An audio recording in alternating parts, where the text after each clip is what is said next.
Hey, сайн байцгаана уу? Та бүхэндээ энэ өдрийн мэндийг хүргэе. Кино English content-ийн маань 7 дахь дугаар та бүхэндээ хүрэхэд бэлэн болоод байна. Энэ удаагийн дугаар дээр бүгдээрээ 2006 онд гарч байсан The Pursuit of Happiness киног хэсэгчлэн үзэж, амьдрал хэрэгтэй харилцан ярианд түгээмэл ашиглагддаг өгүүлбэрүүдийг болон шинэ үгсийг бичиж тэмдэглэж авцгаая. Өмнөх дугаар дээр past simple tense буюу энгийн өнгөрсөн цагийн хэрэглэх тохиолдлууд хувирах хэлбэр болон илэрхийлэх утгыг үзсэн бол энэ удаагийн дугаар дээр past continuous tense буюу өнгөрсөнд үргэлжилж байсан цагийг үзэх болно. Мөн төгсгөлд нь би та бүхэндээ 4 practical ways you can use English every day буюу англи хэлийг өдөр болгон ашиглаж болох 4 практик аргын талаар маш гоё зөвлөгөө өгөх болно. Та бүхэн бидэнд урам хайрлаад энэхүү сугийг маань subscribe хийгээрэй. За ингээд хичээлдээ орцгоё. I think I should make a list. Oh, what do you mean for your birthday gifts? Yeah. Well, you know you're only getting a couple of things, right? I think I should make a list. Би жагсаалт гаргаж бичих хэрэгтэй гэж бодож байна. What do you mean? Юу гэсэн үг юм? You know you're only getting a couple of things, right? Чи зөвхөн ганц хоёрхан л зүйл авна гэдгийг мэдэж байгаа биз дээ. Can we go to the park today? After? No, I gotta go to Oakland.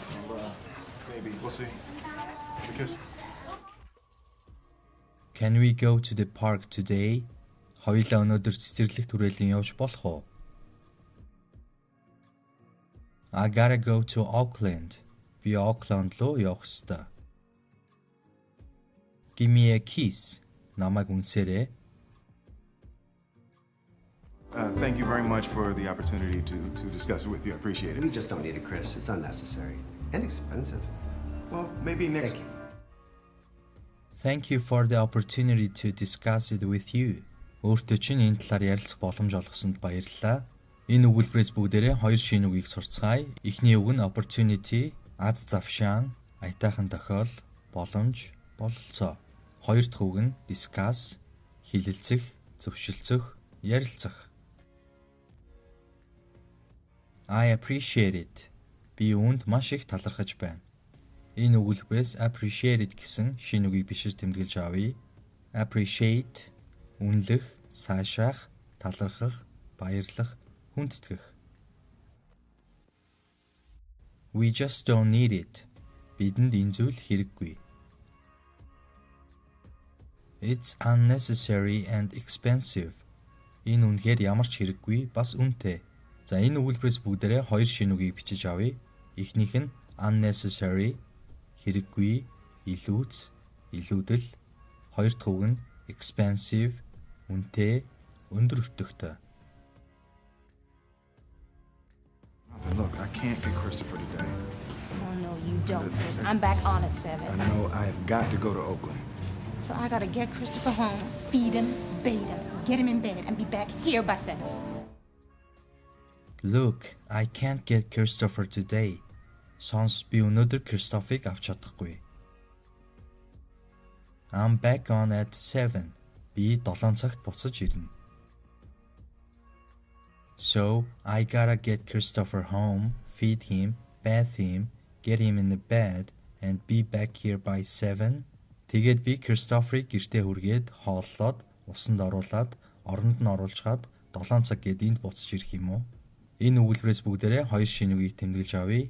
Эхний үг нь feed, хооллох, ундлах, тижээх, бордох. Хоёр дахь үг нь bath, усанд орох, бие угаах, бие норгох.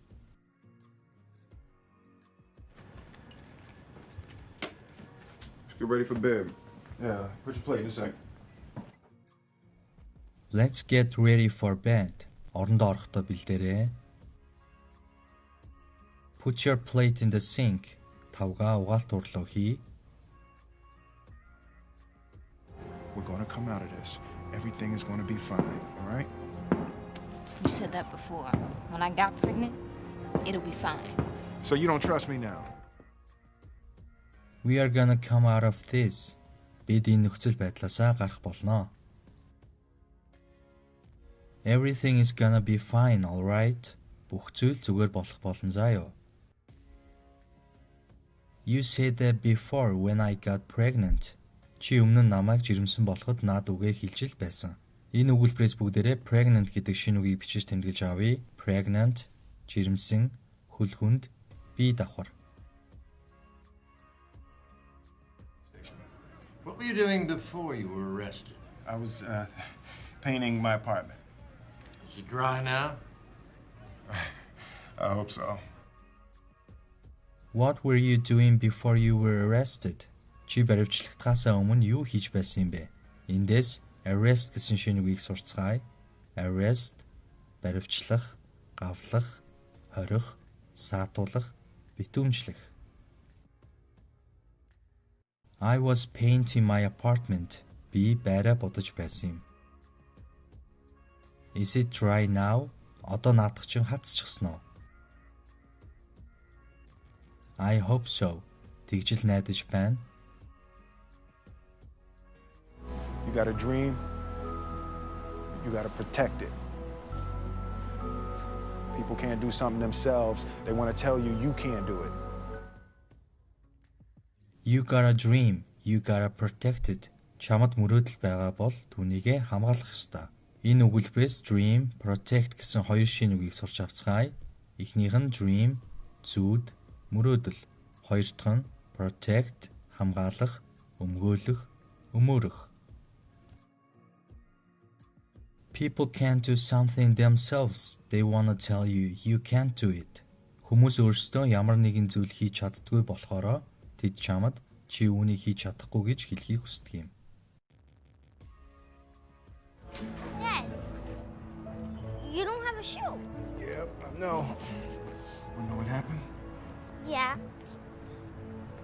I got hit by a car. What? Dad, you don't have a shoe. Аав, танд гутал байхгүй байна. Wanna know what happened?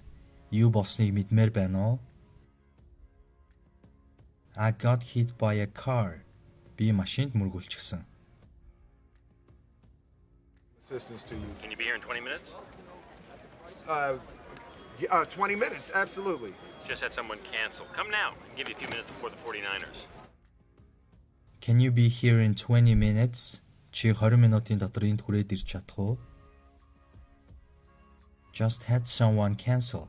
Дөнгөж сая хин нэгэн цуцалчихлаа. Come now. Одоо хүрээд ир. I can give you a few minutes. Би чамд хэдэн минут өгч болох юм. Wayne, I needed to get that $14 from you. I thought I didn't know you did now.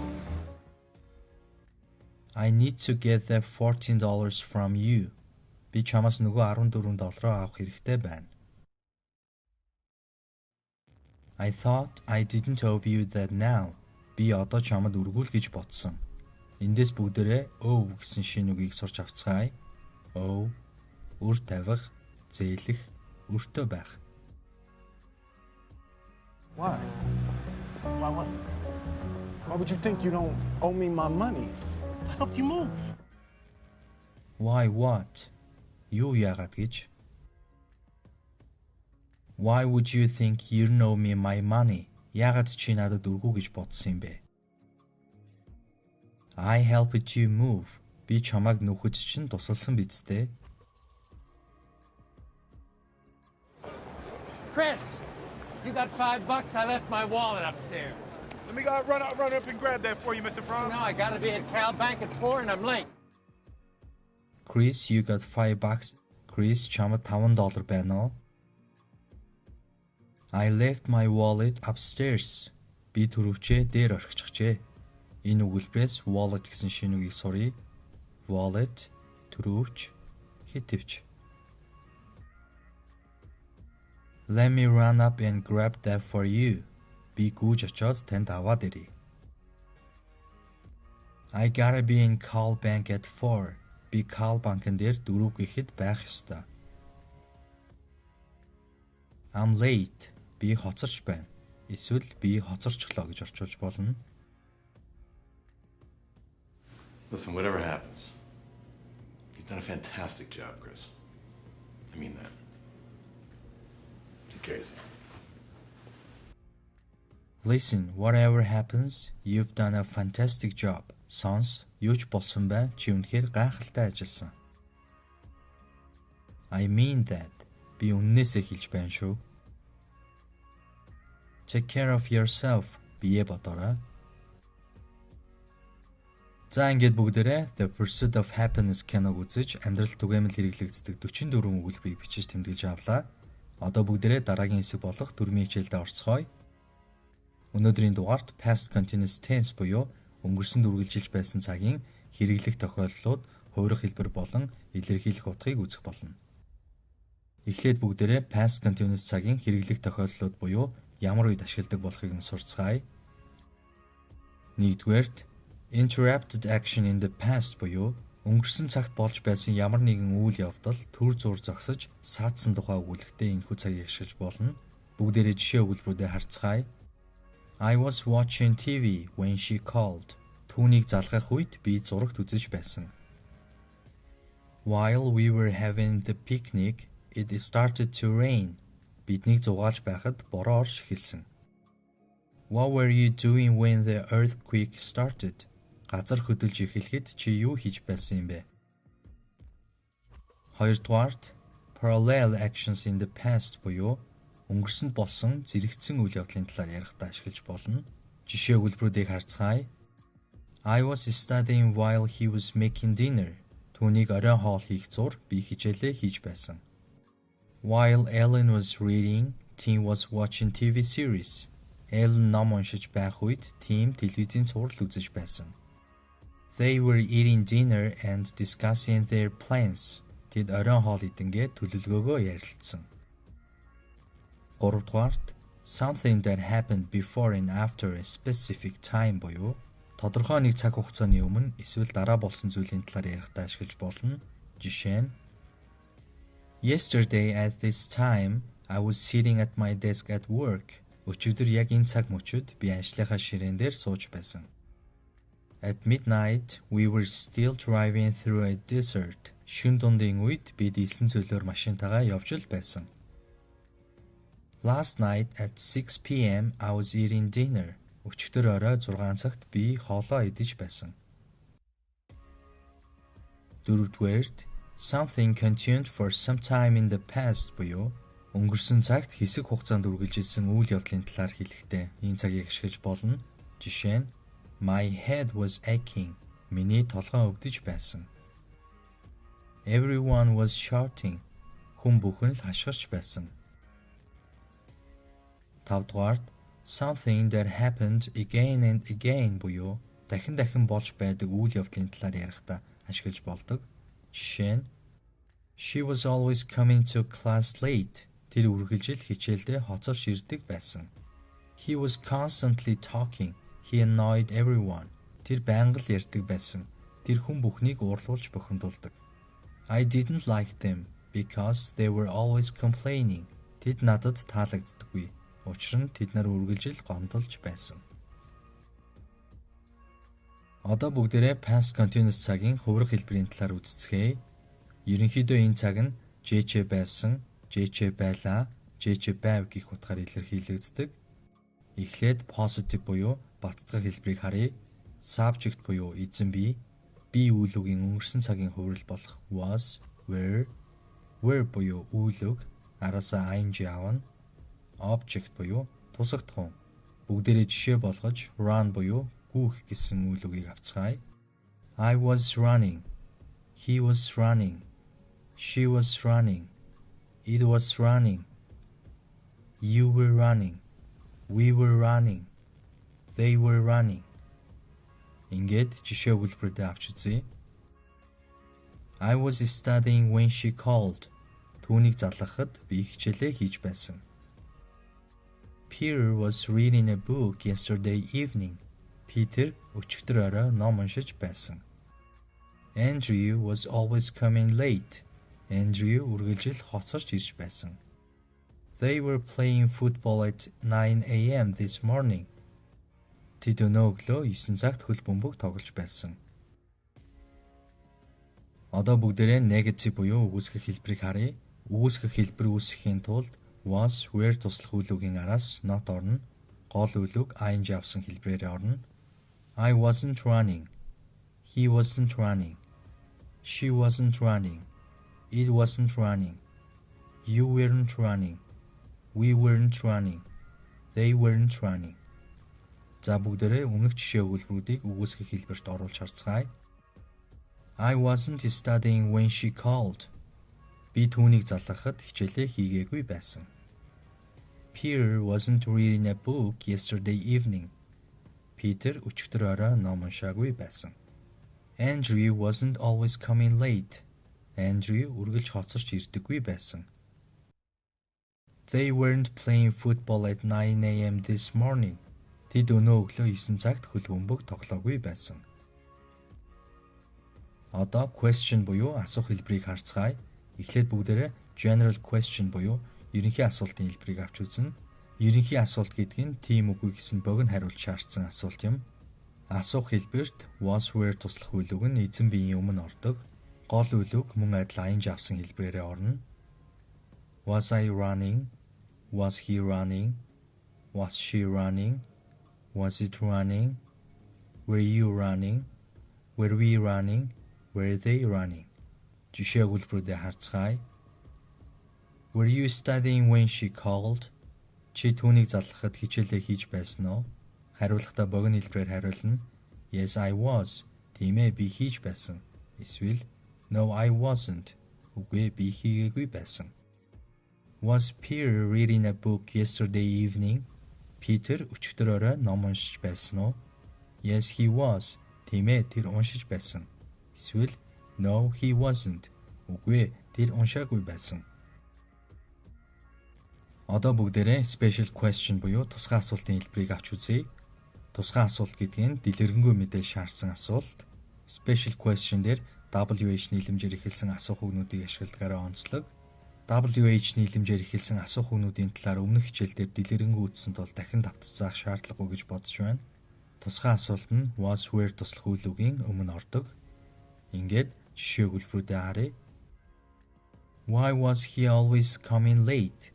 Тэр яагаад үргэлж хоцорч ирдэг байсан юм бэ? Because he was coming from far away. Яагаад гэвэл тэр маш холоос ирдэг байсан. What time were they playing football?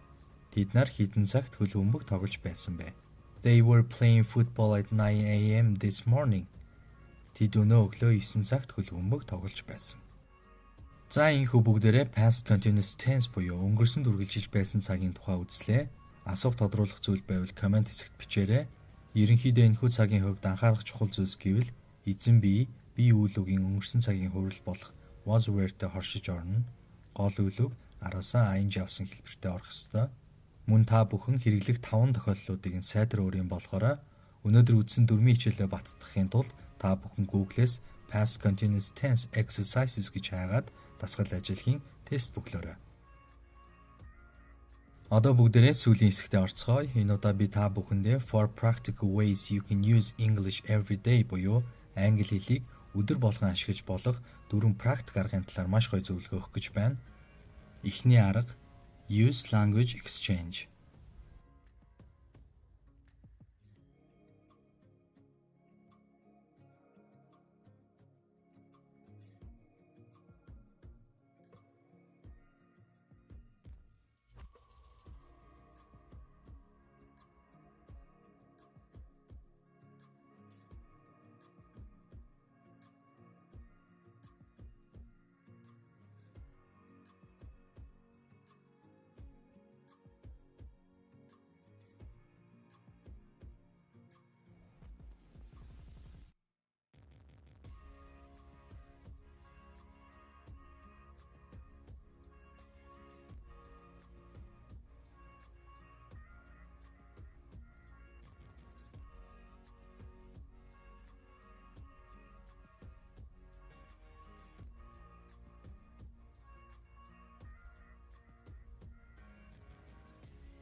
Хоёр дахь арга teach others a language.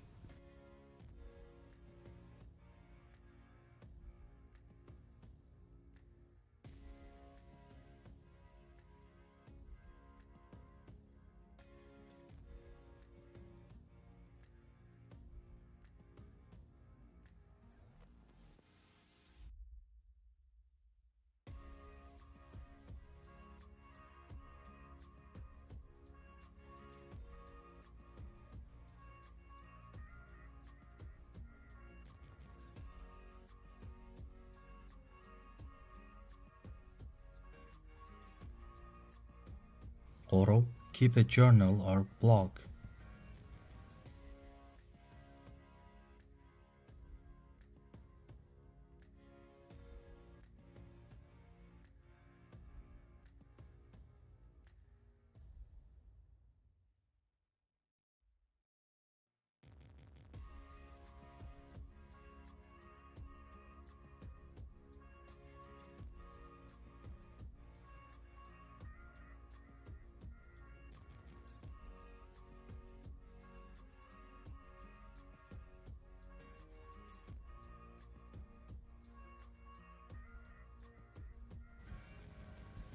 Дөрөвт гарга entertain yourself in the language.